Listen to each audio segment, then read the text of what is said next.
Hey everybody, welcome to the final week of semester one in the weirdest year ever. Yay!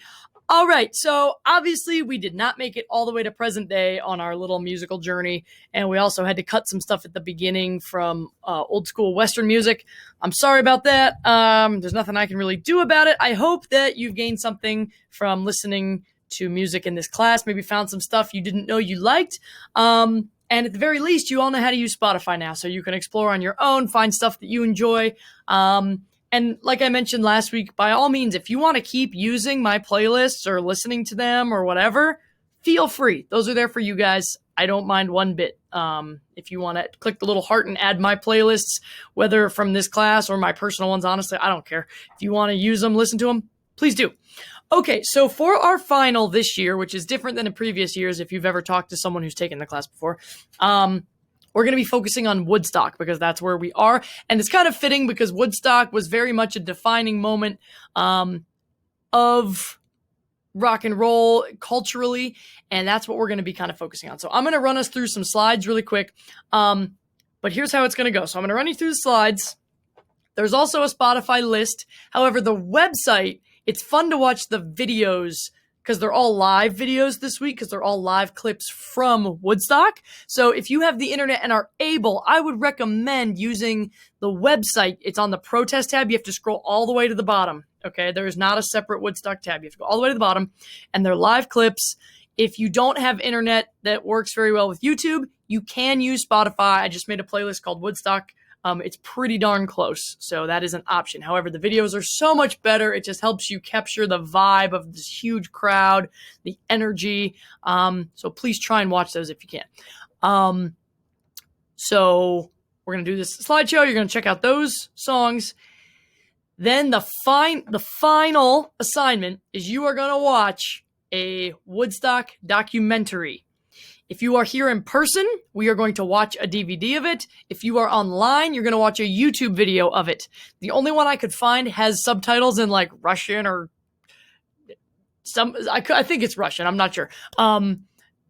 If your Wi-Fi is bad, I'm going to recommend just for this 1 week, if you can go somewhere where there's better Wi-Fi, if you have trouble streaming large videos, you may need to go spend a few hours at, Tim Hortons or a coffee shop or something, park outside the school to watch this. I know that's a pain in the butt. I'm hoping you all have Wi-Fi that is fast enough and that by now you all have a hotspot or whatever, and you are able to watch this documentary.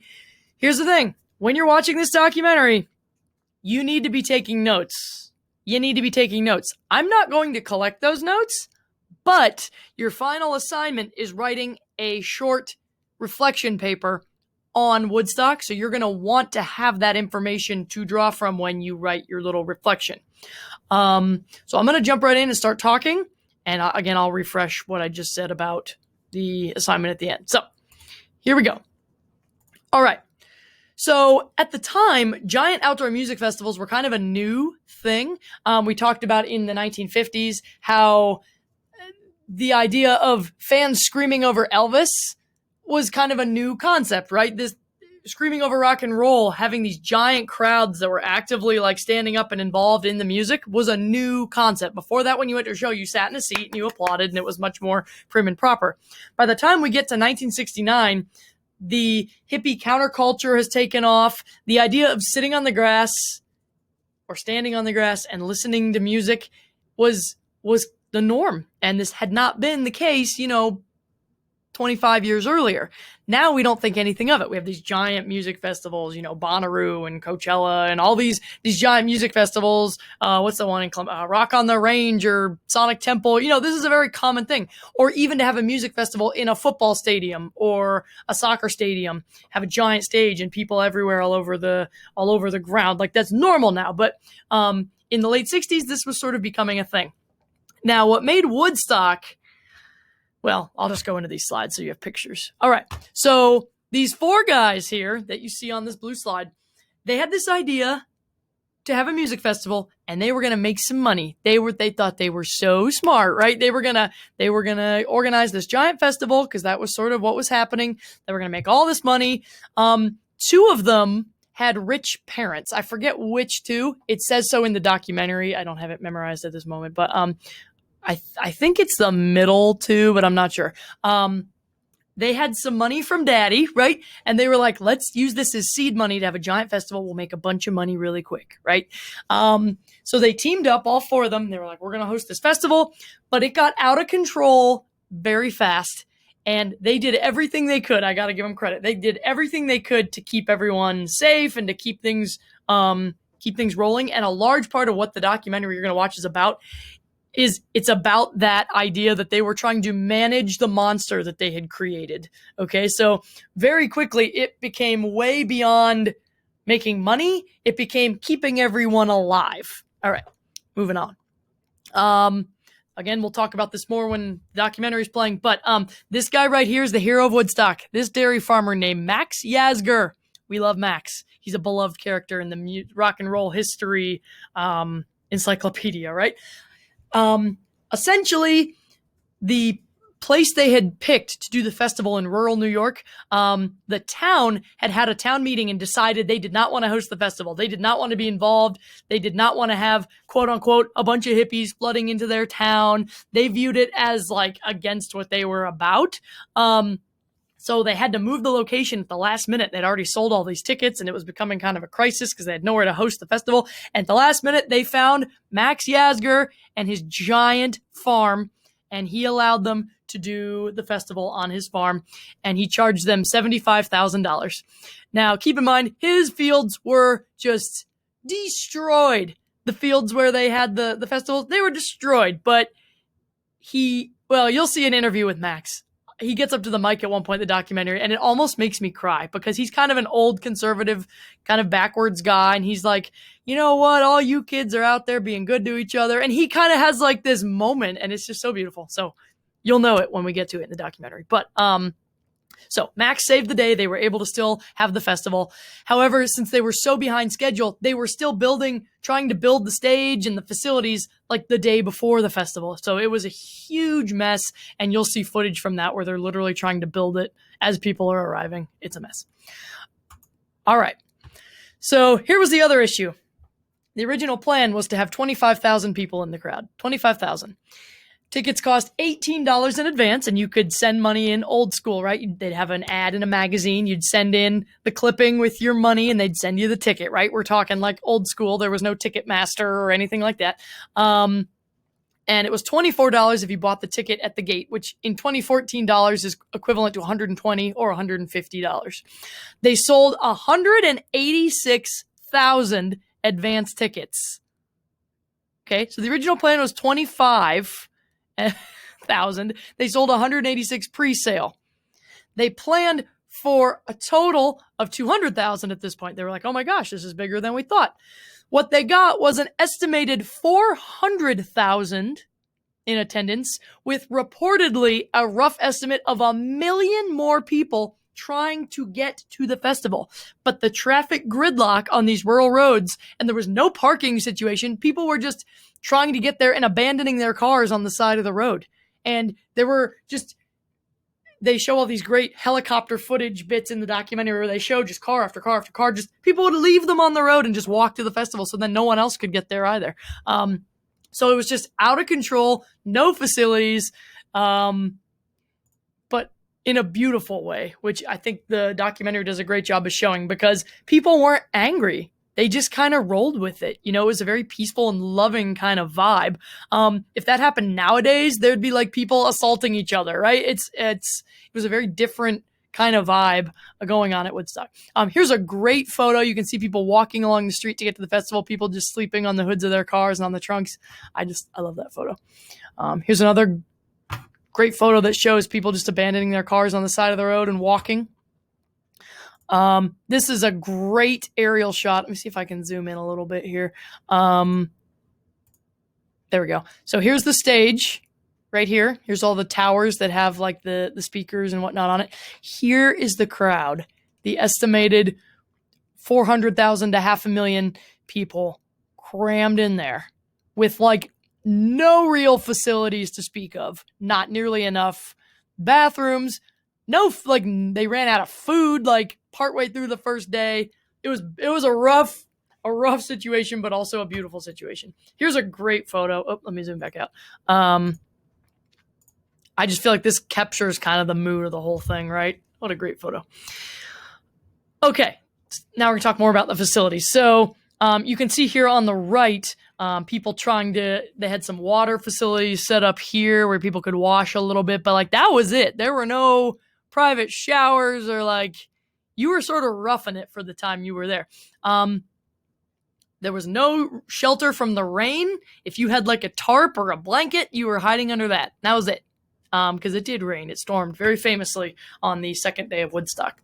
Food ran out. They only had like a couple food tents, and they ran out of everything. So the entire town of Wallkill, which was the nearby town, because they had to move it from Woodstock, because remember the Woodstock people were like, heck no. So they were in Wallkill, but they'd already named the festival. So there's a fun fact for you. So the people of Wallkill actually came together, and they had like a food drive to feed as they called it, the kids that had come in for the festival.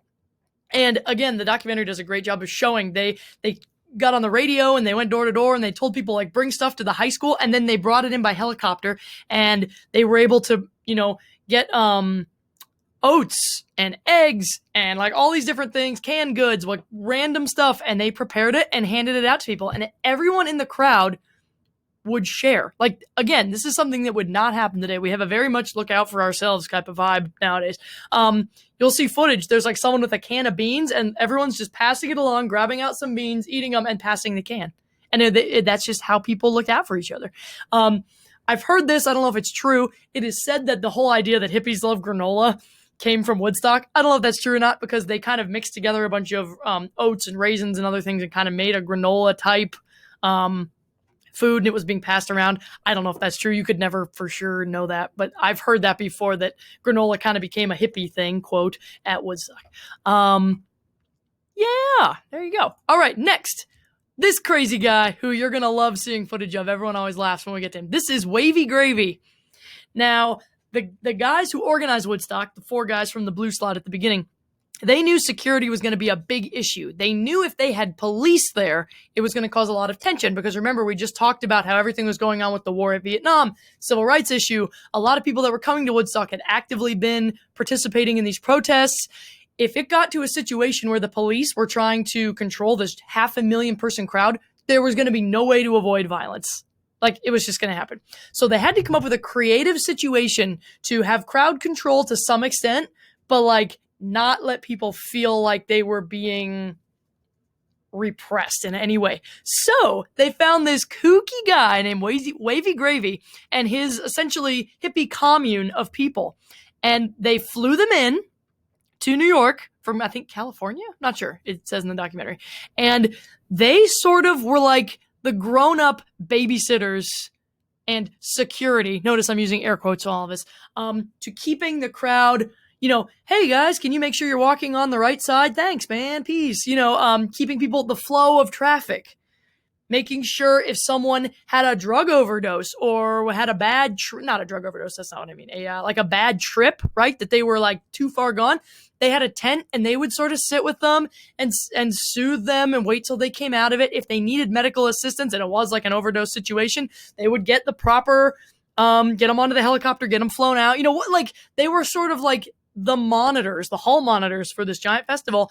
And it kept the peace for the entire 4 days, even though there was no food, no bathrooms, that it rained, that the stage was like janky, like that the music was delayed because of the traffic, that everyone had just abandoned their cars, right? Like all these things, it somehow managed to still be peaceful.